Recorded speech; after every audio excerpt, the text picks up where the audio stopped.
ಸುವರ್ಣ. ಮಿಲನ ಮಿಲನ ಮಿಲನ ಮಿಲನ. ಚಿಂತನ ಈ ಸಮಯದಲ್ಲಿ ಅವಳ ಅತ್ತೆ ಮಾವನ ಜೊತೆ ಇದ್ರೇನೆ ಒಳ್ಳೇದು ಅಂತ ಅನಿಸ್ತಾ ಇದೆ. ನೀವಿಲ್ಲ ಅಂದ್ರೆ ಹೇಗೋ? ನೀವಿದ್ರೆ ಪ್ರಾರ್ಥನಾ ಪ್ರಾಬ್ಲಮ್ನ ಬೇಗ ಸಾಲ್ವ್ ಮಾಡ್ಬೋದು. ಹಾಗಲ್ವೋ ಸಂಜಯ? ಈಗ ಹೇಗಿದ್ರು ಡಾಕ್ಟರ್ ಗಾಯತ್ರಿ ಅವರು ಬಂದಿದಾರಲ್ಲ, ಪ್ರಾರ್ಥನಾ ಸಮಸ್ಯೆ ಆದಷ್ಟು ಬೇಗ ಸಾಲ್ವ್ ಆಗುತ್ತೆ ಅಂತ ನನಗನ್ನಿಸ್ತಾ ಇದೆ. ನೋಡು, ಈ ವಾತಾವರಣದಲ್ಲಿ ಗರ್ಭಿಣಿ ಹೆಂಗಸಿನ ಮನಸ್ಸಿಗೆ ತುಂಬ ಕಷ್ಟ ಆಗುತ್ತೋ? ಯಾವ ತಂಗಿಗೆ ತಾನೆ ಅಕ್ಕನ ಈ ಸ್ಥಿತಿಲಿ ನೋಡೋಕೆ ಇಷ್ಟಪಡ್ತಾಳೆ ಹೇಳು? ನೀನು ಹೇಳ್ತಾ ಇರೋದು ನಿಜ ಕಣೋ. ಅದಕ್ಕೆ ನಾನು ಅವಳ ಜೊತೆ ತೀರ್ಥಹಳ್ಳಿಗೆ ಹೊರಡ್ತೀನಿ. ಹಾಗಾದ್ರೆ ನಾನು ಪ್ರಾರ್ಥನಾ ಊರಿಗೆ ಬರ್ತೀನಿ. ಮತ್ತೆ ನಾನು? ನೀನು ನಮ್ಮ ಜೊತೆ ಬರ್ತೀಯ ಪುಟ್ಟ?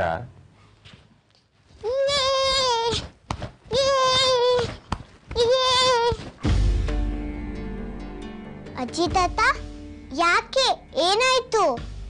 ಅದು ಅಪ್ಪನ ಆಫೀಸ್ ವಿಷಯ ಮಾತಾಡ್ಬೇಕಾಗಿತ್ತು ಕೂಸೆ. ಏನ್ ವಿಷಯ ಡ್ಯಾಡ್? ನೇರವಾಗಿ ಹೇಳಿ. ನೋಡಪ್ಪ, ಗೌರಿ ಮತ್ತು ಅವರಮ್ಮ ಬಂದಿದ್ದಾರೆ. ನೀನು ತೀರ್ಥಹಳ್ಳಿಗೆ ಹೋಗಿ ಕೂತ್ರೆ ಗೌರಿ ಕಂಪನಿ ವಿಷಯ ಹೇಳ್ಕೊಡೋರು ಯಾರು? ಅದಕ್ಕೆ ನೀವಿದ್ದೀರಲ್ಲ. ನೋಡು, ಅದನ್ನೆಲ್ಲ ಹೇಳ್ಕೊಡೋ ವಯಸ್ಸು ನಂದಲ್ಲ, ಹೇಳ್ಕೊಡೋ ಇಂಟ್ರೆಸ್ಟು ನನಗಿಲ್ಲ. ಅದೇನಿದೆ ನೀನೇ ಹೇಳ್ಕೊಡ್ಬೇಕು. ನಾನು ಇವಾಗ ಫ್ರೀ ಇಲ್ಲ ಡ್ಯಾಡ್. ಪರ್ಸನಲ್ ಲೈಫ್ ಬಗ್ಗೆ ಕಾನ್ಸಂಟ್ರೇಟ್ ಮಾಡಬೇಕು. ಹಾಗೆ ಹೇಳಿದ್ರೆ ಹೇಗೆ ಮಗನೆ? ಪರ್ಸನಲ್ ಲೈಫ್ ಜೊತೆ ಆಫೀಸು ನಡಿಬೇಕಲ್ವಾ? ಅದಕ್ಕೆ ತಾನೆ ನೀನು ಹೇಳಿದ್ಮೇಲೆ ಗೌರಿ ಇಲ್ಲಿಗೆ ಬರೋಕೆ ಹೇಳಿದ್ದು.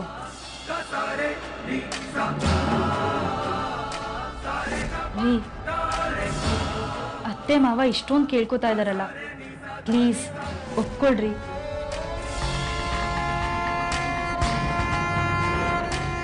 ಪ್ಲೀಸ್ ಅಪ್ಪ, ಅಮ್ಮ ಪ್ಲೀಸ್ ಅಂತ ಹೇಳ್ತಿದ್ದಾರೆ ತಾನೆ.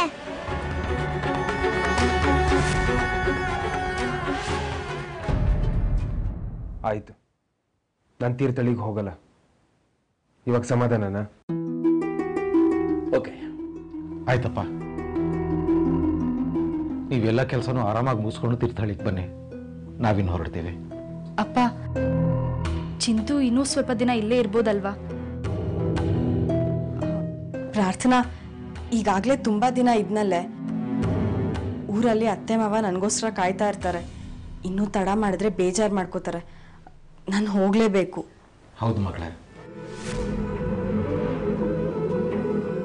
ಸರಿ.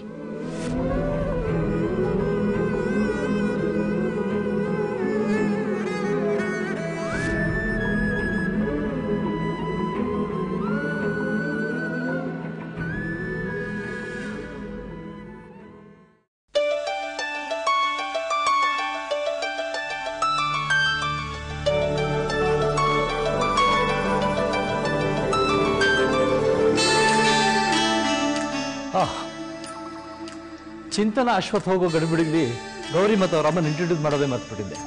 ಕಮಾನ್ ಗೌರಿ. ಸಮರ್ಥ್, ಇವಳೆ ಗೌರಿ. ಇನ್ಮೇಲೆ ನಮ್ಮ ಆಫೀಸ್ ಅಡ್ಮಿನಿಸ್ಟ್ರೇಷನ್ ಎಲ್ಲ ಇವಳೆ ಮ್ಯಾನೇಜ್ ಮಾಡ್ತಾಳೆ. ಹಾಯ್. ಹಲೋ. ಪ್ರಾರ್ಥನಾ, ಇವರು ಗಾಯತ್ರಿ ಅಂತ ನನ್ನ ರಿಲೇಟಿವ್. ಇನ್ಮೇಲೆ ಇಲ್ಲೇ ಇರ್ತಾರಮ್ಮ. ನಮಸ್ತೆ. ಇವ್ರು ಇಲ್ಲೇ ಇರ್ತಾರಾ? ಹೌದು ಬಂಗಾರು. ಇವ್ರು ಇಲ್ಲೇ ಯಾಕಿರ್ಬೇಕು? ಇವ್ರಿಗೆ ಮನೆ ಇಲ್ವಾ? ಇದೆ ಪುಟ್ಟ, ನಾನು ಸ್ವಲ್ಪ ದಿನ ನಿಮ್ಮ ಮನೆಗೆ ಗೆಸ್ಟು, ಅದಕ್ಕೆ ಇಲ್ಲೇ ಇರ್ತೀನಿ. ಓ ಹಂಗಾ? ಇವಳು ನಿಮ್ಮ ಮೊಮ್ಮಗಳು ಅರ್ಥನಾ? ಹಾ ಹೌದು ಗಾಯತ್ರಿ.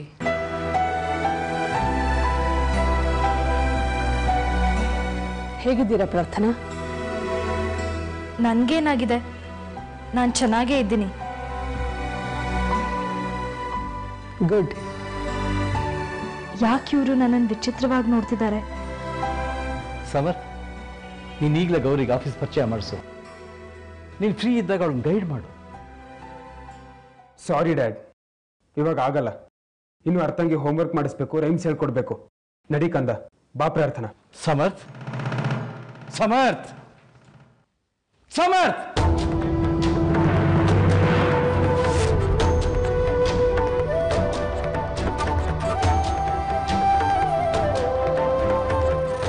ತಿಳ್ಕೊಬೇಡ ಗೌರಿ. ಸಮರ್ಥ್ ಯಾವುದೋ ಟೆನ್ಷನಲ್ಲಿದ್ದ ಅನ್ಸುತ್ತೆ. ಇಟ್ಸ್ ಓಕೆ ಆಂಟಿ, ಅವ್ರು ಫ್ರೀ ಆದಾಗ ಹೇಳಿ, ನಾನು ಆಗಲೇ ಬರ್ತೀನಿ. ಸದ್ಯಕ್ಕೆ ಹೊರಡ್ತೀನಿ. ನೋಡಮ್ಮ, ಸಮರ್ಥ್ ಬಿಹೇವಿಯರಿಂದ ನಿನ್ಗೆ ಹರ್ಟ್ ಆಗಿದ್ರೆ ಐ ಆಮ್ ಸಾರಿ. ಮಾಡ್ದಿರೋ ತಪ್ಪಿಗೆ ನೀವು ಯಾಕೆ ಸಾರಿ ಕೇಳ್ತೀರಾ ಅಂಕಲ್? ಇಟ್ಸ್ ಓಕೆ, ಬಾಯ್. ನಂಗೆ ಗೊತ್ತು, ಈ ಗಂಡಸ್ರೇ ಹೀಗೆ, ಎಲ್ಲ ಈಗೋಯಿಸ್ಟ್ಗಳು. ಒಬ್ಳು ಹುಡುಗಿಗೆ ನಾನು ಯಾಕೆಲ್ಲ ಡೀಟೇಲ್ ಹೇಳಬೇಕು ಅಂತ ನನ್ನ ಅವಾಯ್ಡ್ ಮಾಡ್ತಿದ್ದಾರೆ. Not an issue. ಇವ್ರ ಈಗೋ ನನ್ನ ಮುಂದೆ ನಡೆಯಲ್ಲ.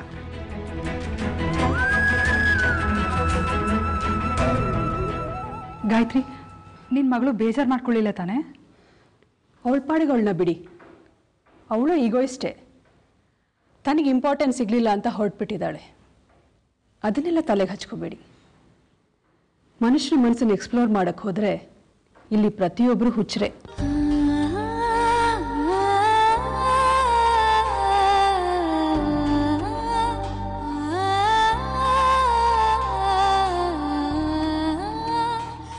ಗೌರಿ ಅಂತ ಹೆಸರಿಟ್ಕೊಂಡಿದ್ದಾಳೆ, ಆದ್ರೆ ಹಾಕೋ ಬಟ್ಟೆ ಮಾತ್ರ ಅರ್ಧಂಬರ್ಧ.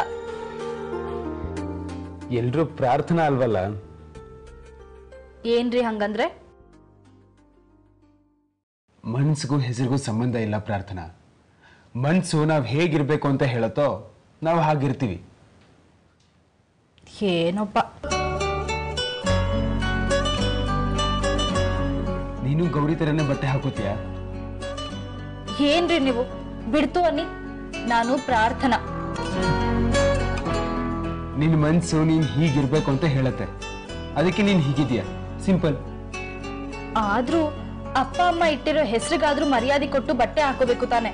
ಸರಿ ಆಯ್ತು, ಇದ್ರ ಬಗ್ಗೆ ನಾಳೆ ನಾವು ಡೀಟೇಲ್ ಆಗಿ ವಾದ ಮಾಡೋಣ. ಈಗ ದೀಪ ಧ್ಯಾನ ಮಾಡೋ ಟೈಮ್ ಆಯ್ತು, ಬಾ.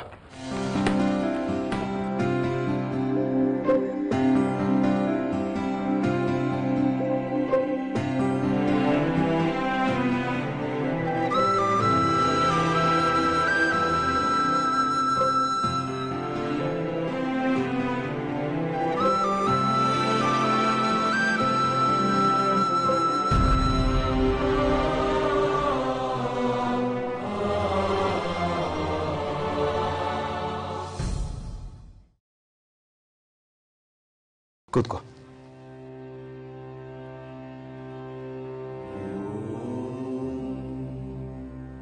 ಉಸಿರು ಹೇಳ್ಕೊ.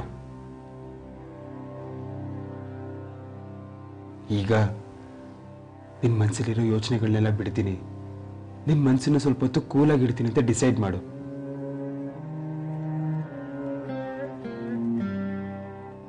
ಇವಾಗ ಉಸಿರು ಬಿಡು. ನೀನು ಬಿಡ್ತಿರೋ ಉಸಿರಿನ ಜೊತೆಗೆ ನಿನ್ನ ಮನಸ್ಸಲ್ಲಿರೋ ಯೋಚನೆಗಳೆಲ್ಲ ಹೊರಗೆ ಹೋಗ್ತಾ ಇದೆ. ಈಗ ದೀಪದ ಬಿಂದುನೇ ನೋಡ್ತಾ ನಿನ್ನ ಮನಸ್ಸನ್ನ ನೀನು ಕಾನ್ಸಂಟ್ರೇಟ್ ಮಾಡು.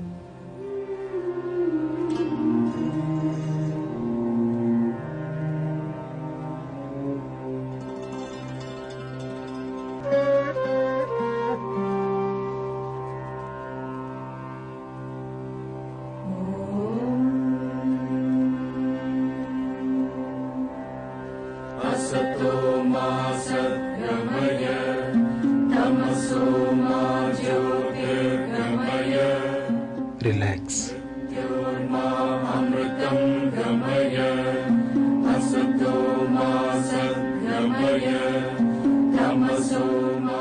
ಇವಾಗ ಎರಡು ಕೈಗಳನ್ನ ಹಿಂದೆ ಇಟ್ಟು ಸ್ವಲ್ಪ ಹೊತ್ತು ರೆಸ್ಟ್ ತಗೋ. ಈ ಥರ.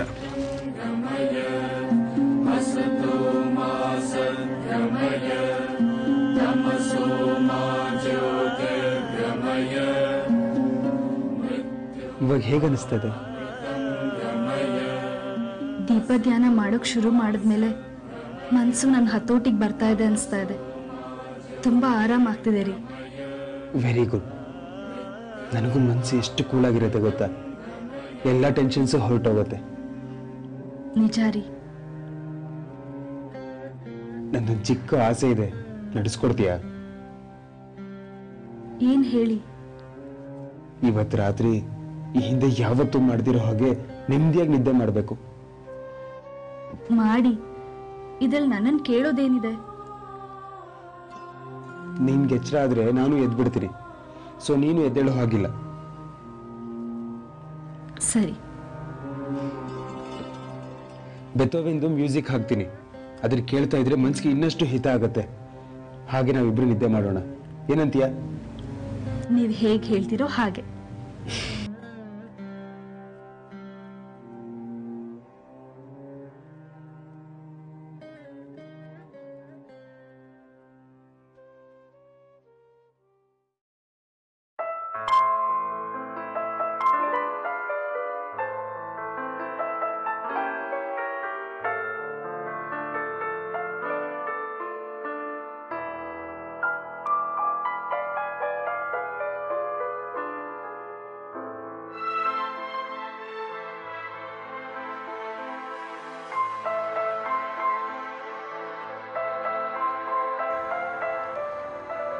ರೀ, ಈ ಮ್ಯೂಸಿಕ್ ಕೇಳ್ತಾ ಇದ್ರೆ ಆಕಾಶದಲ್ಲಿ ತೇಲ್ತಾ ಹಗುರ ಆದಾಗ ಆಗ್ತಿದೆ ರೀ.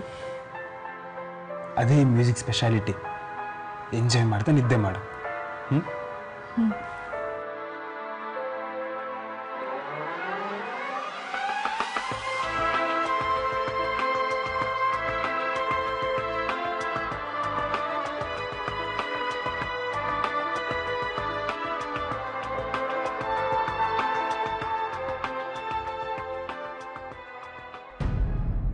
ಪ್ರಾರ್ಥನಾ ಹಿಸ್ಟ್ರಿನೆಲ್ಲ ಕೇಳಿದ್ಮೇಲೆ ನಂಗೆ ಒಂದು ವಿಷಯ ಕನ್ಫರ್ಮ್ ಆಯಿತು. ಏನದು ಡಾಕ್ಟರ್? ಅವಳಿಗೆ ತಾನು ಗಂಡನಿಂದ ದೂರ ಆಗ್ತಿದ್ದೀನಿ ಅನ್ನೋ ಭಯ ಕಾಡ್ತಿದೆ. ತಾನು ದಡ್ಡಿ, ಜನರೆಲ್ಲ ತಾನು ತಿರಸ್ಕರಿಸ್ತಾರೆ ಅಂತ ಮನಸ್ಸಿನಲ್ಲೇ ಇಮ್ಯಾಜಿನ್ ಮಾಡ್ಕೊಳ್ಳೋಕೆ ಶುರು ಮಾಡಿದ್ದಾಳೆ. I C. ನಾವು ಇದನ್ನೆಲ್ಲ ಅಬ್ಸರ್ವ್ ಮಾಡಲಿಲ್ಲ. ಇದು ಒಂದೇ ದಿನ ನಡೆದ ಘಟನೆ ಅಲ್ಲ, ಹಲವಾರು ದಿನಗಳ ಮಧ್ಯೆ ನಡೀತಾ ಬಂದಿದೆ. ನೀವು ಹಳೆದನ್ನೆಲ್ಲ ರೀಕಾಲ್ ಮಾಡ್ಕೊಂಡು ನೋಡಿ, ಆಗ ನಾನು ಹೇಳೋ ವಿಷಯ ನಿಮ್ಗೆ ಕ್ಲಿಯರ್ ಆಗತ್ತೆ. ನೀವು ಹೇಳ್ತಾ ಇರೋದು 100% ನಿಜ ಡಾಕ್ಟರ್. ಈಗ ಎಲ್ಲ ವಿಷಯಗಳು ಒಂದಕ್ಕೊಂದಕ್ಕೆ ಲಿಂಕ್ ಆಗ್ತಾ ಇದೆ. ಆದ್ರೆ ಒಂದು ಅರ್ಥ ಆಗ್ತಾ ಇಲ್ಲ, ಹಕ್ಕಿ ಮೊಟ್ಟೆ ಬಿದ್ದಾಗ ಪ್ರಾರ್ಥನಾ ಗಾಬರಿ ಆಗಿದೆ ಯಾಕೆ? ಅದಕ್ಕೂ ರೀಸನ್ ಇದೆ. ಏನ್ ರೀಸನ್ ಗಾಯತ್ರಿ? ಸರಿಯಾಗಿ ಅಬ್ಸರ್ವ್ ಮಾಡಿದ್ರೆ ನಿಂಗೆ ಎಲ್ಲ ಅರ್ಥ ಆಗುತ್ತೆ ಸಂಧ್ಯಾ.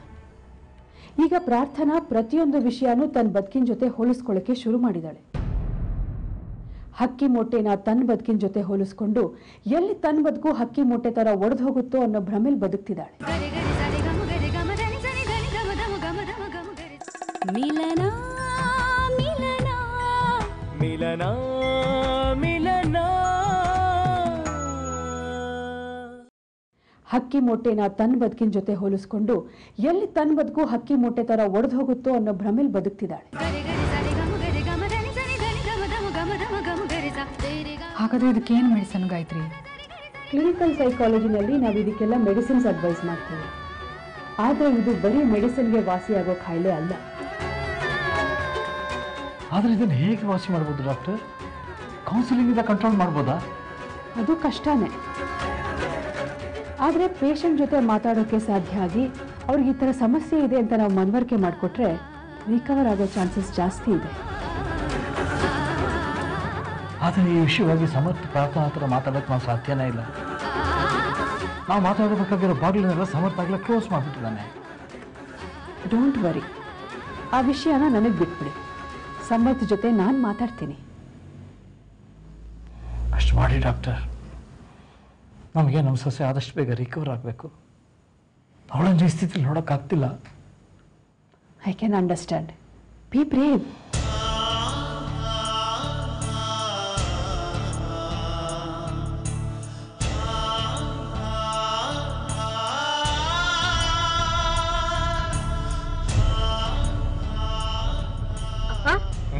ಅಳ್ತಿದ್ಯಾ? ಇಲ್ಲ ಮಗಳೇ. ಮತ್ತೇನಿದು ಕಣ್ಣೀರು? ನೀನ್ ದೊಡ್ಡ ಮಗಳೇ ನಿನಗೆ ಮುಖ್ಯ ಅಂತ ಹೇಳಿದಾಗ ಬೇಜಾರಾಯ್ತಾ? ಹಾಗಲ್ಲ ಕಣ, ನನ್ನ ಮಕ್ಕಳ ಸ್ಥಿತಿ ಹೀಗಾಗೋಯ್ತಲ್ಲ ಅಂತ ಬೇಜಾರಾಗ್ತಾ ಇದೆ. ಆ ರಾಮೇಶ್ವರ ನನ್ನ ಮಕ್ಕಳಿಗೆ ಎಷ್ಟೊಂದು ಪರೀಕ್ಷೆ ಮಾಡ್ತಾನೆ. ಅಪ್ಪ, ನೀನ್ ತಲೆ ಕೆಡ್ಸ್ಕೋಬೇಡ. ಪ್ರಾರ್ಥನಾ ಬೇಗ ಹುಷಾರಾಗ್ತಾಳೆ. ನನ್ಗೆ ಅವಳದಲ್ಲಮ್ಮ ಚಿಂತೆ, ನಿಂತ್ ಕಣಮ್ಮ. ನನ್ಗೇನಾಗಿದ್ಯಪ್ಪ? ನಾನ್ ಚೆನ್ನಾಗೇ ಇದ್ದೀನಲ್ಲ. ಇನ್ ಕೆಲವೇ ತಿಂಗಳು ಒಂದ್ ಮುದ್ದಾದ ಪಾಪುಗೆ ತಾಯಿ ಆಗಿರ್ತೀನಿ.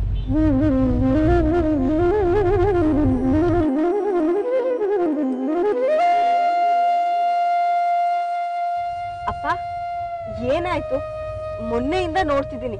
ನನ್ ಮಗು ಬಗ್ಗೆ ಮಾತಾಡಕ್ ಶುರು ಮಾಡಿದ ತಕ್ಷಣ ನೀನ್ ಏನು ಮಾತಾಡೋದೇ ಇಲ್ಲ, ಸೈಲೆಂಟ್ ಆಗ್ಬಿಡ್ತ್ಯಾ. ಏನಾಯ್ತು ಹೇಳಪ್ಪ. ಮಗಳೇ, ಅದು ನೀನ್ ತಾಯಿಯಾಗೋ ಸಮಯದಲ್ಲಿ ಅಂಜನ್ ನಿನ್ ಜೊತೆ ಇಲ್ವಲ್ಲ ಅಂತ ತುಂಬಾ ಬೇಜಾರಾಗ್ತಿದ್ಯಮ್ಮ. ಅದಕ್ಕೆ ಮಗು ವಿಷಯ ಬಂದಾಗೆಲ್ಲ ನನ್ಗೆ ಏನ್ ಹೇಳ್ಬೇಕು ಅಂತಲೇ ತೋಚಲ್ಲ. ಅಪ್ಪ, ಅವನ್ ಎಲ್ಲಿ ಹೋಗಿದ್ದಾನೆ? ಬೇಗ ಬಂದ್ಬಿಡ್ತಾನೆ.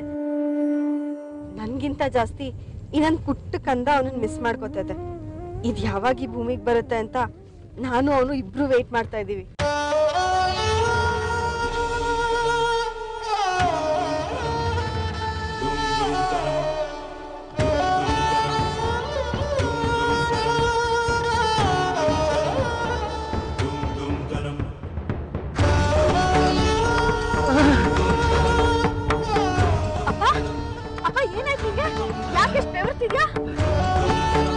ಗೊತ್ತಿಲ್ಲ ಮಗಳೇ, ಕೈ ತುಂಬ ನೋಡ್ತಿದೆ, ಇದು ಹೊರಿತಾ ಇದೆ. ಡ್ರೈವರ್, ದಾರಿ ಯಾವ್ದಾದ್ರು ಹಾಸ್ಪಿಟಲ್ ಇದೆಯಾ ನೋಡಿ. ಅಪ್ಪ ಅಪ್ಪ, ಏನು ಆಗಲ್ಲಪ್ಪ, ಧೈರ್ಯವಾಗಿರಪ್ಪ. ಅಪ್ಪ, ಮೈಯೆಲ್ಲ ಇಷ್ಟು ತಣ್ಣಗಾಗ್ತಿದೆ, ಏನಾಯ್ತಪ್ಪ ನಿಮ್ಗೆ? ಗೊತ್ತಿಲ್ಲಮ್ಮ, ಹೇಗೋ ಆಗ್ತಾ ಇದೆ. ಅಪ್ಪ, ಸ್ವಲ್ಪ ಸಮಾಧಾನ ಮಾಡ್ಕೊಪ್ಪ. ಡ್ರೈವರ್ ಸ್ವಲ್ಪ ಬೇಗ ಹೋಗಿ. ಅಪ್ಪ, ಅಪ್ಪ, ನಿಮ್ಗೇನು ಆಗಲ್ಲಪ್ಪ, ಧೈರ್ಯವಾಗಿರಪ್ಪ, ಧೈರ್ಯವಾಗಿರಪ್ಪ. ಡ್ರೈವರ್, ಸ್ವಲ್ಪ ಬೇಗ ಹೋಗಿ. ಇಲ್ಲೇ ಎಲ್ಲಾದ್ರೂ ಹಾಸ್ಪಿಟ್ಲ್ ಇದೆಯಾ ನೋಡಿ. ನಂಗೆ ಗೊತ್ತಿದಾಗ ಇಲ್ಲ, ಎಲ್ಲ ಹತ್ರದಲ್ಲಿ ಹಾಸ್ಪಿಟ್ಲ್ ಇಲ್ಲ ಮೇಡಮ್. ತುಂಬಾ ಅರ್ಜೆಂಟ್ ಇದೆ, ದಾರಿ ಯಾರನ್ನಾದ್ರೂ ಕೇಳಿ, ಅದು ಸ್ವಲ್ಪ ಬೇಗ ಹೋಗಿ.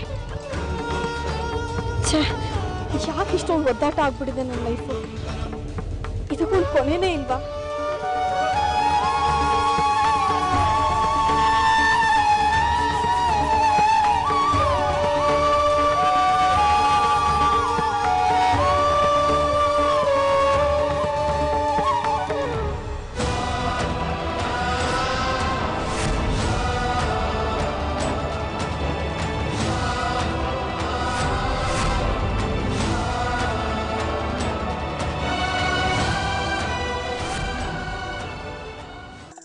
ಮಿಲನ ಮಿಲನ ಮಿಲನ ಮಿಲನ.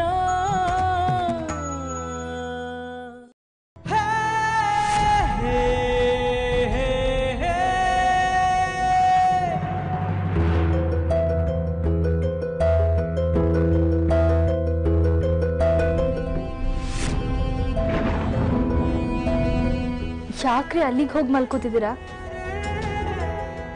ಇವತ್ತು ನನ್ನ ಪಕ್ಕ ಯಾರೂ ಮಲ್ಗಲ್ಲ, ಯಾವ ಸುಮ್ಮನೂ ಬರಬಾರ್ದು, ಅದಕ್ಕೆ. ನನಗೋಸ್ಕರ ಇಷ್ಟೆಲ್ಲ ಮಾಡ್ತಿರಲ್ಲ ನೀವು? ನಿಮಗೋಸ್ಕರ ಅಲ್ಲದೆ ಇನ್ನು ಯಾರಿಗೋಸ್ಕರ ಮಾಡಲಿ? ಡೈಲಾಗ್ ಹೊಡಿಯೋದ್ರಲ್ಲಿ ಏನೂ ಕಮ್ಮಿ ಇಲ್ಲ ಬಿಡಿ. ಬಾ, ನೀನು ನನ್ನ ಪಕ್ಕನೇ ಮಲ್ಕೋ. ನೀವು ಕರೆಯೋದು ಹೆಚ್ಚೋ, ನಾನು ಬರೋದು ಹೆಚ್ಚೋ? ನನ್ನ ಡೈಲಾಗ್ಗೆ ಕೌಂಟರಾ? ಹ್ಞೂ, ಮತ್ತೆ ಹೆಂಗೆ? ಸೂಪರ್. ಲೇಟ್ ಆಯ್ತು, ಮಲ್ಗೋಣವಾ? ಬಾ.